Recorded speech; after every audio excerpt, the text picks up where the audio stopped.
tuổi rồi. 6 tuổi sao không chịu đẻ quả? Năm nay có ra quả không? Có. Ra mấy quả? 1 quả.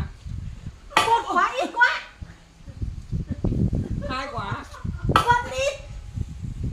5 quả. Ra 5 5 quả. quả. Bằng nào? Bằng cái bát ông co ô tô. Bé quá. Bằng quả bóng. Vẫn bé. Bằng cái thùng sơn. Thùng sơn là to quá. Bằng cái rành nữa. Bằng cái rành. Phải lên đều nhá. Vâng.